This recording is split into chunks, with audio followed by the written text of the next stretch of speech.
राष्ट्रीय अध्यक्ष कर्नल देवानंद गुर्जर मौजूद हैं।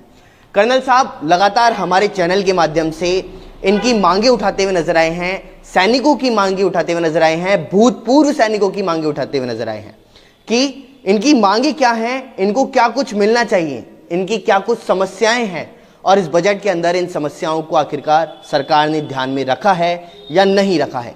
इसी पर कर्नल साहब आपसे मेरा सवाल है कि सबसे पहले तो मैं आपका स्वागत करना चाहूँगा और उसके बाद में आपसे सवाल पूछना चाहूँगा कि ये जो बजट घोषित किया है इसमें सैनिकों के लिए आखिरकार क्या कुछ किया गया है। जी, सबसे पहले तो मैं प्रदेश के प्रदेशवासियों को और चीफ मिनिस्टर गहलोत साहब का धन्यवाद करना चाहूँगा कि उन्होंने हमारी समस्याओं पे ध्यान देते हुए कुछ सुधार हुए हैं। जैसे पहले हमारी मांग रहती है कि सैनिक कल्याण भवन हमने झुंझुनू में मांग रखी थी, क्योंकि झुंझुनू एक ऐसा इलाका है जहाँ पर बहुत सारे सैनिक आते हैं, उनकी संख्या बहुत बड़ी है। और हमारे श्री जितेंद्र जी हैं जो सीएम साहब के एडवाइज़र हैं, उनसे हमने मांग रखी थी कि झुंझुनू में होना चाहिए। झुंझुनू का तो नहीं आदेश हुआ, पर मैं मानता हूँ कि जयपुर में शुरुआत होगी है सैनिक कल्याण भवन की, जो एक बहुत अच्छा कदम है। मैं सरकार का और गहलोत साहब का अभिनंदन धन्यवाद करना चाहूँगा। पर साहब देखिए, यहीं पर इसको रोकना नहीं है हमें। जो हमारी मांगे हैं, जयपुर में शुरुआत की है, इस कॉन्सेप्ट की शुरुआत हुई है, ये एक सैनिकों के लिए अच्छा कदम है। और इसको आगे जहाँ जहाँ ज़्यादा सैनिक जिन जिन जिलों में हैं वहाँ पर भी इनके लिए आने वाले बजट में ध्यान दिया जाए, ऐसी मैं उम्मीद करता हूँ।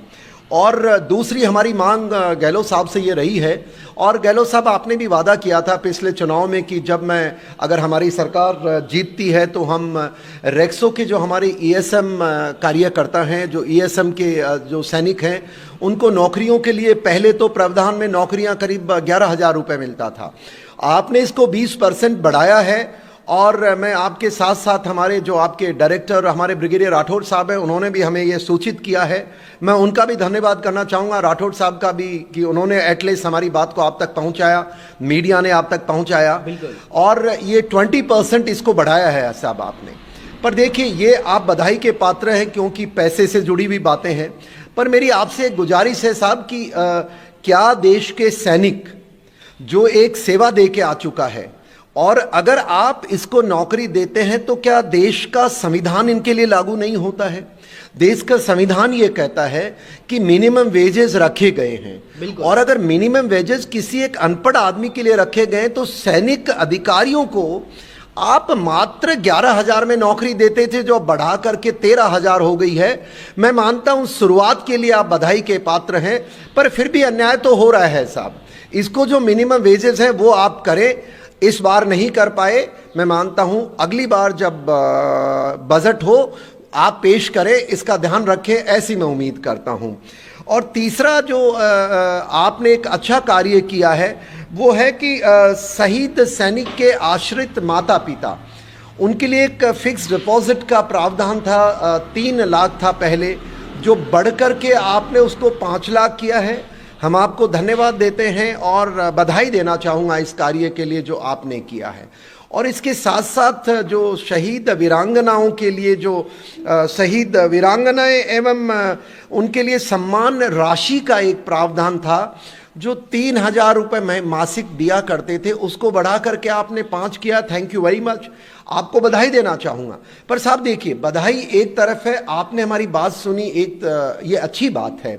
और हो सकता है कि आपके पास बहुत ऐसा नहीं है कि सिर्फ सैनिक ही हैं जिनकी देखभाल करनी है, तो इसलिए बधाई है। पर फिर भी मेरी आपसे गुजारिश है कि जो सैनिकों से जुड़ा हुआ राजस्थान प्रदेश का जो मुद्दा है, वो मेरे लिए ये है कि शहीद वीरांगना हो या कोई भी सैनिक जिसकी मौत हो जाती है, ये सम्मान राशि 3-5 हज़ार से घर नहीं चलता गहलोत साहब, आप भी जानते हैं। तो क्यों नहीं बाकी सरकारी नौकरियों में आप उनको अनुकंपा नौकरी देते हैं, तो क्यों ना एक बार अगले बजट तक आप मेरे जैसे एक सैनिक की बात सुने जो आपका प्रशंसक है। मैं आपका बेतह दिल से प्रशंसक हूं, एक सैनिक होने के नाते और राजस्थान का गुर्जर होने के नाते, क्योंकि पिछले वर्ष आपने हमारा श्री डूंगरगढ़ के देवनारायण मंदिर का जो पुनर्निर्माण करवाया था, वो इतिहास में एक बहुत बड़ा कदम था साहब।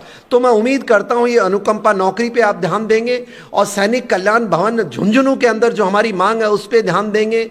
और जो रेक्सो के जो ईएसएम कर्मचारी हैं, उनको मिनिमम वेजेस जो भी सरकार कॉन्स्टिट्यूशन कंट्रीब्यूशन करता है वो बढ़ाने की आप कृपया करेंगे, ऐसी मैं कामना करता हूं। बिल्कुल कर्नल साहब, बिल्कुल। इसमें पेंशन को लेकर के भी सरकार ने आप लोगों को काफी हद तक राहत दी है, तो उसके संदर्भ में आपका क्या कहना है? जी देखिए, वो सैनिकों की पेंशन क्योंकि ये प्रदेश से जुड़ी हुई नहीं होती है, पर जैसा आपने इसमें घोषणा की है कि पेंशन जो 2004 से पहले थी उसको अब लागू किया जाएगा, तो मैं तो इफेक्टेड नहीं हूं, पर मैं इसको अच्छा कदम मानता हूं। अगर राजस्थान सरकार इतना फाइनेंसेस मैनेज कर सकती है और इनका देखभाल कर सकती है तो एक बहुत अच्छा कदम है। और मैं जितना भी मैं समाज में घूमता रहता हूं तो सबको एक हर्ष की अनुभूति महसूस हो रही है। पर मैं पुलकित जी आपके मार्फत मैं गहलोत साहब आप तक रखना चाहूंगा कि देखिए, वादे तो बड़े लुभावने हम कई बार कर देते हैं, पर उन लुभावने वादों को जमीन पे क्रियान्वित करने में बहुत दिक्कतें आती हैं।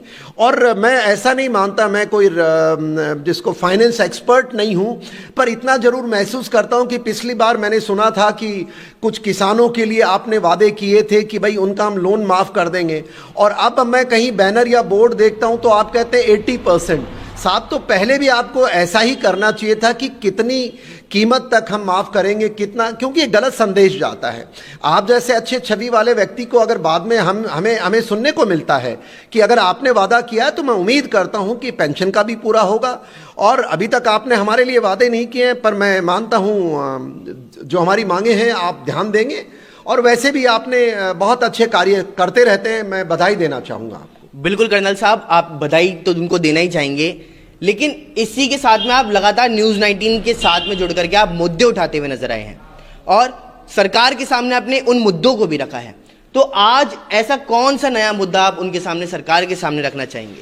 देखिए साहब, सबसे पहले तो मैं न्यूज़ 19 का और आपके डायरेक्टर साहब का बहुत बहुत आभारी हूं कि आप हमारे सैनिकों से जुड़े हुए मुद्दे और हमारे गुर्जर समाज से जुड़े हुए मुद्दे, दो मैं क्षेत्रों में काम करता हूं, और इन दोनों के ऊपर तो जो आपने किया बहुत बहुत धन्यवाद। और मैं आज आपके चैनल के मार्फत, क्योंकि देखिए आपने मुद्दा उठाया था हमारे गुर्जर समाज से जुड़ा हुआ कि निवाई मोड़ से लेकर के जोधपुरिया देवधाम की सड़क की हमने मांग रखी थी, जो गहलोत साहब ने पूरी की है, बहुत बहुत धन्यवाद, हम इनका आभार व्यक्त करते हैं। पर इसी के साथ साथ मैं कुछ आज पुलकित जी आपके चैनल के मार्फत 2-3 मुद्दे रखना चाहूंगा। जैसे मैंने सैनिकों की चर्चा की कि सैनिक की किसी की भी सरकारी सैनिक के नौकरी के दौरान मौत हो जाए तो उसके आश्रित के लिए अनुकंपा नौकरी का प्रावधान साहब करें। मैं मानता हूं हर सैनिक आपका पूरे प्रदेश में आपके साथ खड़ा होगा अगर आप ये कार्य अगले बजट से पहले करते हैं। दूसरा, हमारी आपसे मांग है कि देखिए सैनिकों से जुड़ी हुई रैक्सों में आपने 20% बजाया साहब, हमें परसेंट तो अच्छी बात है, पर आप परसेंट के चक्कर में क्यों हमें गुमराह कर रहे हैं? क्योंकि अगर हमारा मिनिमम वेजेस का मानदंड जो सरकार ने तय किए, कॉन्स्टिट्यूशन ने तय किए, आयोगों ने तय किए, तो वो आप दे दे तो मैं कहता हूं सैनिक आपका सदैव आभारी रहेगा। और जिस तरह न्यूज़ 19 हमारी बात रखता रहता है, और रही बात यहाँ पर हमारे समाज से जुड़े हुए शिक्षा से लेकर के देवनारायण बोर्ड में आपने बजट दिया, अच्छी बात है, पर कहीं भी हमारे समाज के विशेष आप चर्चा नहीं करते हैं। हमारे समाज को 5 जातियों से जोड़ करके एक ये राजनीतिक आपका विचार हो सकता है, पर जब गुर्जर आरक्षण की लड़ाई में गुर्जरों ने आहुतियां दी थी, गुर्जरों ने अपने 72 शहीदों ने अपना बलिदान दिया था, तो मेरी आज आपसे विनम्र विनती है कि साहब जो हमने 72 आदमी खोए हैं, मैं एक उनके जहां जहां उन्होंने देह को त्यागा था वहां 5 स्थान हैं, और हम उन स्थानों पे एक शहीद स्मारक बनाने की कोशिश कर रहे हैं, क्योंकि हम गरीब लोग हैं, हमारे पास इतने पैसे नहीं है। तो अगर आप कोई एक तरीका ढूंढ पाए उन 5 स्थान पर, मैं मानता हूं ये कोई राजनीतिक मुद्दा नहीं है, ये एक भावना से जुड़ा हुआ मुद्दा है। उन 5 स्थानों पे अगर आप उन स्मारकों का निर्माण कर पाए, हो सकता है कानून इजाजत नहीं दे, पर साहब सरकार से बड़ा कोई सरकारी कानून बनाती है, और सरकारें अगर नागरिकों की भावना से काम करें, इस दुनिया में करना कुछ भी असंभव नहीं है। तो अगर आप हमारे वो 5 शहीद स्मारक हैं, एक हमारा सिकंदरा है, एक हमारा पीलूपुरा है, पीपल खेड़ा है, और एक लालसोट के अंदर जहां हमारे 5 नागरिकों की हत्या हुई थी, और सवाई माधोपुर के अंदर कुशाली दर्रा है। ये 5 स्थानों पे अगर आप करवा पाए तो मैं मानता हूं, वैसे भी आपने हमारे समाज के लिए अच्छे कार्य किए हैं, आरक्षण में भी आपने हमारी मदद की है, तो ये जरा मदद शहीद स्मारकों में कर दें तो मैं सदैव आपका आभारी रहूंगा साहब। और सैनिकों की 2 मुद्दे बताए हैं, बाकी विषय पे मुझे ज्ञान नहीं है, और न्यूज़ 19 के मार्फत मैं आपके पास हमारी बात पहुंच पाती है, तो पुलकित जी आपका भी बहुत बहुत आभार और धन्यवाद, थैंक यू वेरी मच। और रतिराम जी का भी मैं धन्यवाद करना चाहूंगा, और देश के नागरिकों का कि जो मेरी बात मैं रखता हूं आप लोग प्रेम से सुनते हैं और हमारी समस्या का समाधान होता है। Thank you.